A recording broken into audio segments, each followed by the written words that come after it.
My name is Karen, and I'm 25 years old. 6 months ago, my grandfather, who raised me, passed away. Today, the lawyer will open his will. I was visiting my grandfather's house with my sister, Susan, who is 4 years older and my only family. Our parents died in an accident 20 years ago, and since then, our grandparents raised us. After my grandmother passed away from an illness a few years ago, my grandfather's spirits declined year by year, and he frequently fell ill. Concerned, I lived in an apartment near his house and often checked on him. "You're a grown woman. It's unbecoming to keep coming back home," my grandfather would say, but he always laughed cheerfully nonetheless. Then one day, as I visited like I usually did, I found him lying in pain at the entrance. Panicked, I called the ambulance, but my grandfather passed away just like that. "Hey, what are you daydreaming about? At least prepare some tea." My sister's voice brought me back to reality. "Right, the lawyer will be here soon," I responded. Heading to the kitchen, I saw Susan lazily stretching out her legs on the mat and yawning. I could still smell her strong perfume even in the kitchen, a bit away, and I made a face. "She's the same as always," I murmured, placing the kettle on the stove. Susan had always cared only about herself. Once she hit her teens, she started dyeing her hair and hanging out with delinquents, always demanding money without working, even when she caused trouble and our grandparents had to apologize on her behalf. She was unperturbed. I, being the quiet one, often dealt with the fallout. She hadn't changed much even as an adult, drifting around with unstable jobs. I knew she had been asking our grandfather for money whenever I wasn't around. It was easy to imagine she would find this all too troublesome if it weren't for the inheritance. "Ah, you must be the lawyer. Thanks for coming today," I heard Susan's high-pitched formal voice, indicating the lawyer had arrived. I hurriedly placed tea leaves into the teapot and headed toward the entrance.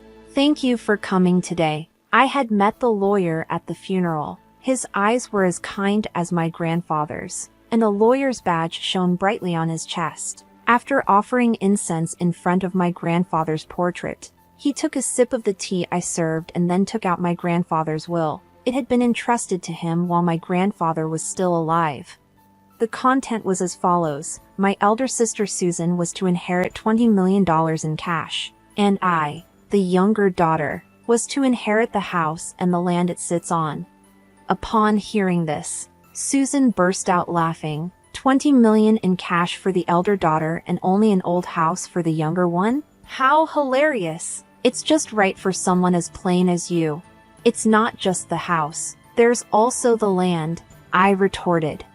Susan laughed snidely. "The value of this land in such a godforsaken place is hardly surprising. I would have preferred cash. I guess Grandpa must have had a soft spot for me after all." I can't deny that I was a bit shocked. I suppose my grandfather wanted me to protect his beloved house and land where he spent his life with my grandmother. A house and land? That's pretty awesome, isn't it? Brian, my boyfriend, exclaimed in surprise after hearing my story. I shook my head, implying it wasn't as great as it sounded. "Not really. My sister inherited $20 million in cash. That's more impressive." Saying it out loud, I felt a sense of emptiness, even though I was being modest. Verbalizing it felt like an acknowledgement. "Wow, beautiful and rich. She's got the better deal," Brian said insensitively. Realizing his gaffe, he quickly added, "Your comfort means more to me than money, Karen." Brian has been my boyfriend since I started working. We met at a social event, and being of the same age, we clicked well. I introduced him to my grandfather and my sister. While he hasn't proposed yet, I have been considering marriage. Today was our first date in a while, and I ended up telling Brian about my inheritance. I suppose it was because I thought he would become my husband someday. Little did I know I would come to regret this. A few days later, I visited the family home I had inherited from my grandfather. I intended to clean and sort out his belongings. The property was large, but the house was modest. I figured I could manage it on my own. As I looked around the house, I pondered. It's close to my workplace. Maybe I should move here. Living here leisurely with a cat doesn't sound too bad. There would be no rent to pay, and while there might be maintenance costs, I've been working hard and saving, so it shouldn't be a problem. Maybe someday with Brian. Feeling embarrassed at the thought, I shook my head vigorously and rolled up my sleeves to begin cleaning.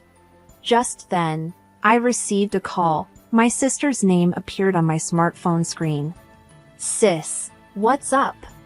Hey, Karen, having fun all by yourself in that old house? My sister seemed to be drunk. She always had a unique way of extending her words, but today it was particularly bad. Are you drinking? It's still afternoon, I pointed out with a sigh. Oh, you're such a goody two-shoes. She sighed exaggeratedly. She had definitely been drinking. I was thinking about moving here eventually, I answered, hoping to end the conversation quickly. Really? I'm enjoying a suite in a luxury hotel right now, my sister said, raising her voice in a somewhat exaggerated way. Guess who I'm with right now? I have no idea. Boring. It's that kind of attitude that'll make Brian dislike you, she taunted. I'm sorry, Karen. I was flabbergasted when Brian's voice took over the line. The sudden intervention threw me off balance, dizzying question marks popping up in my head, but I pushed away my imagination, though a disgusting scenario had already formed in my mind. Surprised. Huh? My sister's mean-spirited voice chimed in. Ever since I introduced him to her, she had found Brian quite a catch. She boasted about how she had been attracted to him since then, knew where he worked because of me, and approached him as soon as he left work. He came along readily when she asked, telling her she was hundreds of times more attractive than me. I listened in stunned silence. Karen, I'm really sorry, Brian's voice again. Tell me it's a mistake, I tried to say, but the words wouldn't come. As a man, I had to take this opportunity. What? I do feel bad about it, but come on, it's impossible to resist a beautiful woman who has $20 million, right? The way he spoke, as if asking me to understand, drained my emotions. I felt a cold sensation like my blood was being drained from me. You know what? I don't need a man like you. I could hear my sister laughing uproariously in the background. The voice on the phone changed back to her. Well, that's how it is. From now on, let's not consider ourselves sisters, okay? I wouldn't want you turning to me just because you're broke. With those words, she ended the call, overwhelmed by emotions that had lagged behind. All I could do was cry out. 5 years have passed since then. I had a cat in my lap, dozing off in front of my laptop. The cat purred contentedly in its sleep. Today was my day off, but I still had a bit of work I brought home. Oh no, this won't get the work done, I said, feeling guilty but having to move the cat off my lap. Just as I reached out, my phone started to ring. An unfamiliar number was displayed. Thinking it could be work-related, I answered the call without any suspicion. Hello? Karen, long time no see. I instantly knew who it was and froze. The distinctive way of speaking was unmistakably my sister's. It's you, Karen, isn't it? I can tell just from your initial hello. After all, I'm your big sister. 5 years had passed, making Susan 34. A smirk formed at the corner of my mouth at her unchanging way of talking. You're just the same. By the way, I came home and there's a hotel standing. Did you sell the house? That's none of your business. Oh, come on. It's quite a grand hotel. Huh? You must have made a good chunk of change. Huh? Getting fed up. I was about to end the call when she started to chatter about her current situation. According to Susan, she had blown through the inheritance in about 2 years. Now she even had a considerable amount of debt. Even Brian, who she's still hanging around with, seemed to be drowning in debt. I was speechless. Honestly, I couldn't care less. So, lend me some money, Susan yelled. I've always wondered why Grandpa distributed his estate that way, I answered calmly. But on the day you took Brian from me and cut ties, I understood. I started talking slowly, recalling the events of 5 years ago. When Brian broke up with me, I was crushed. After crying my heart out, I sat dazed in my room, staring into space. I'm such a fool, I murmured. As large tears began to spill again, my gaze fell on a painting I had made as a child and had gifted to my grandfather. He had framed it and kept it hanging lovingly. Rising unsteadily, I picked up the painting. Grandpa. Nostalgia and loneliness welled up, and tears started to come again. Suddenly, something dropped from the back of the frame. Picking it up, I saw it was a fresh sheet of notepaper addressed to me. I remembered how, when I was little, I used to stick notes on the back of this frame and exchange secret messages with my grandfather. It was like a family journal. Knowing that I was to inherit the house, he probably figured I'd find this note. I'm glad I noticed. I shuddered at the thought that I might have missed it. The letter was dated just before my grandfather passed. To Karen.